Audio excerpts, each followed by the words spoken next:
हाँ जी, अचानक नहीं लिया, ये फैसला 11 दिन के बाद लिया है। आप इसको अचानक फैसला कहते हैं? 11 दिन के बाद हमने फैसला लिया। इतना लंबा समय तो भगवान श्री राम ने भी नहीं दिया था। जब वो रास्ता मांग रहे थे समुद्र से, तब समुद्र ने 3 दिन लगाया था। 3 दिन के बाद भगवान श्री राम ने भी कहा था, कोप कर लिया था और कहा था कि लक्ष्मण मान ले आवो, बिना न मानत जलधि जड़ गए 3 दिन बीत, बोले राम सकोप तब भय बिन हो न प्रीत। 3 दिन के बाद भगवान श्री राम को भी कोप हो गया था। हमने तो 11 दिन दिए हैं बंधु। 11 दिन में बहुत सारी बैठकें हो सकती थी, बहुत सारे विचार हो सकते थे, लेकिन 11 दिन के बाद भी जब निर्णय नहीं लिया गया, तब हमने ये निर्णय लिया है कि अब हम इसको अंतिम रूप देने के लिए निर्णायक संघर्ष करें, तो हम करेंगे। भविष्य में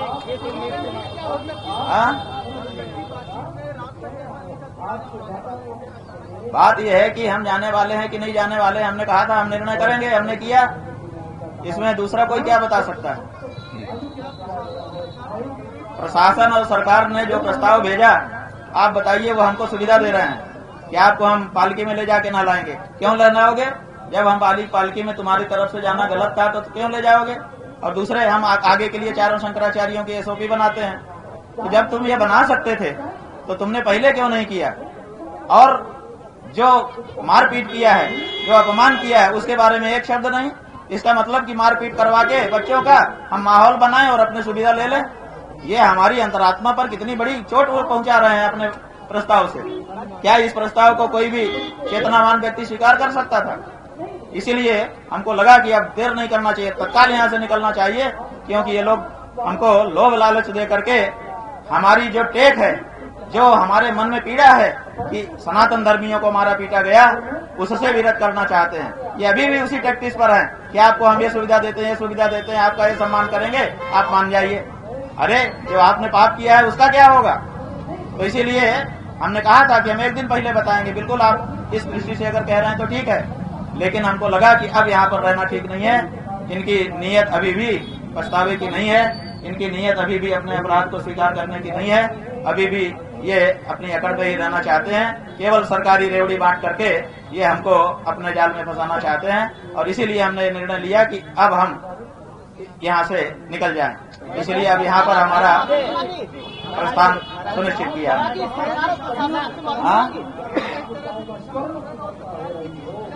किसकी जीत है, किसकी हार है, ये तो समय बताएगा बंधु।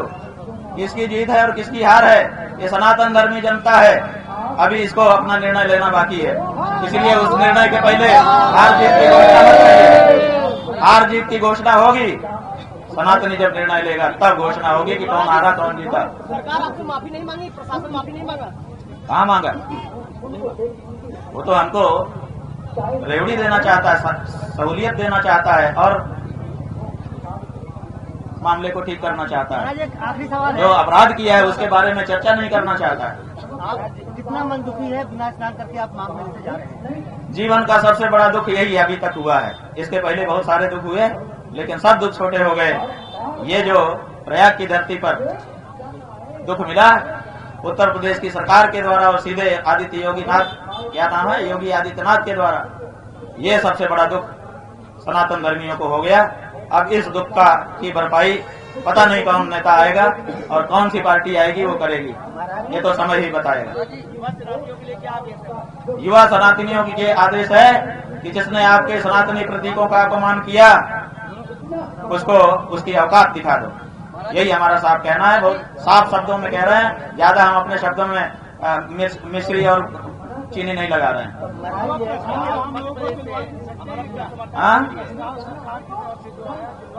मौखिक प्रस्ताव था, हमने बताया ना। एक और प्रस्ताव आया था जिसमें बहुत सारा ज्ञान का वर्धन था। हमारे किसी ब्रह्मचारी ने उसका फोटो जरूर मोबाइल में लिया था, अगर किसी के पास हो तो दे दें। हमने तो उसको पढ़ करके हटा दिया था। हमने कहा था कि ये उपदेशकों की भाषा, ये उल्टे हम ही को उपदेश करने वाली भाषा है, इसका क्या मतलब है, ऐसा कहकर के हमने हटा दिया था। हमने देखा जरूर था कि एक हमारा ब्रह्मचारी उसका मोबाइल में फोटो कर रहा है, तो आप चाहें तो उससे ले सकते हैं। स्वामी जी, योगी आदित्यनाथ जी हाँ? एक प्रश्न है, भविष्य में माघ मेला फिर होगा तो भविष्य में आप किस उम्मीद से आएंगे माघ मेला में, क्योंकि सनातन बात यह है कि हमने पहले ही कहा था कि ये जो अन्याय हुआ है इसके प्रतिकार के लिए हम यहाँ बैठे हुए हैं। भविष्य में फिर से माघ का महीना आएगा और फिर से ये शिविर लगेंगे, फिर से इसी फुटपाथ पर हम आके बैठेंगे। हमने पहले ही कह दिया था और हमारी लड़ाई जारी होगी। लेकिन हम ये कहना चाहते हैं कि बीच के 11 महीने थोड़े हम शांत रहेंगे। अब ये तो सनातनियों की लड़ाई हो चुकी है, उनके सम्मान की लड़ाई हो चुकी है, इसलिए ये 11 महीने भी कोई हम शांत रहने वाले नहीं है। इस लड़ाई को हम जन जन के बीच में ले जाएंगे और अगर सनातनी चाहेंगे तो इसका निर्णय वो कर देंगे। स्वामी जी, योगी आदित्यनाथ जी गोरक्षपीठ के प्रश्न है, तो क्या गोरक्षा हो रही है? दूसरा प्रश्न बात यह है कि गौरक्षा का ही तो मूल मुद्दा है। अगर आदित्यनाथ गौरक्षा करते तो हमको गौ रक्षा की बात क्यों उठानी पड़ती? प्रदेश के हजारों गौरक्षक जो बेचारे रात की नींद खराब करके, जवानी में रात की नींद ही सबसे महत्वपूर्ण होती है। प्रदेश में हजारों हजार गौरक्षक हैं जो रात की नींद को खराब करके बेचारे जान को जोखिम में डाल करके गौओं के तस्करों से भिड़ते हैं और उन्हीं के ऊपर मुकदमा होता है। अभी कल ये यहाँ पर एक व्यक्ति ने आकर के माइक में बताया था, कोई वीडियो आया है कि एक गौ तस्कर ट्रक में भर करके गायों को लेके जा रहे हैं और उनके टायर में गोली मार दी, टायर जो है फूट गया। लेकिन जाने कितने किलोमीटर तक एक एक गाय को पटकते हुए वो ट्रक चलता रहा। एक एक गाय को ऊपर से धक्का मारते थे, नीचे गिर के बेचारी किसी की टांग टूटती थी, किसी की गर्दन टूटती थी और इस तरह से क्रूरता करते हुए वो ट्रक चलता रहा। कहाँ गिरफ्तार किया गया? उल्टे जिन लोगों ने गोली मारी उन्हीं को ऊपर कार्रवाई हो रही है। तो ये जो प्रदेश में हो रहा है ये सनातन धर्म के बिल्कुल विरुद्ध है, बिल्कुल मुगलिया काम है और ये मुगलिया काम सनातनियों के नाम पे नहीं चलेगा। मुगल बन के आओ ताकि हमको लड़ने में सुविधा रहे। ये जो माया का छद्म आवरण तुमने पहना है, अब ये तुमको उतार करके फेंकना पड़ेगा। ये भगवा चोला, इस भगवा चोले को कलंकित मत करो गौ हत्या को बढ़ावा दे करके। और मोहन यादव है। हाँ जी बोलिए। एक छोटा सा सवाल है, जो ये चला आ रहा था ये 10 दिनों से लगातार, आपके लाखों समर्थक, हजारों समर्थक, लाखों समर्थक, ये आगे जनता के आप बात यह है कि हम सबसे अभी चर्चा करेंगे, चर्चा करके निर्णय लेंगे। सबकी सामूहिक लड़ाई है ये। अभी तक तो हम इसको अकेले स्वर दे रहे थे, अब हम यहाँ से जाएंगे। यहाँ से हमको बीच में रुकते हुए जाना है। हो सकता है कल हम काशी पहुंचे, 1-2 दिन काशी में रुक करके जनता से, सनातनी जनता से हम संपर्क स्थापित करेंगे और फिर एक रणनीति बनाएंगे। उस रणनीति के तहत जो भी होगा आपको बता करके, बिना बताए चोरी छुपे नहीं, कार्यक्रम घोषित करते हुए अपने अभियान को आगे बढ़ाएंगे। ये सनातनियों के सम्मान और स्वाभिमान का प्रश्न है और स्वाभिमान और सम्मान से कोई समझौता नहीं है। अच्छा, ये लड़ाई यही रुकेगी, आगे और उससे बड़ा प्लान है या क्या कहना चाहेंगे? ओम नमः शिवाय। आगे और कोई? ठीक है जी, धन्यवाद। आप लोगों ने बहुत सहयोग किया, बातें सरकारों तक पहुंचाई, लेकिन कोई निर्णय नहीं निकला। आपका इसमें क्या दोष है?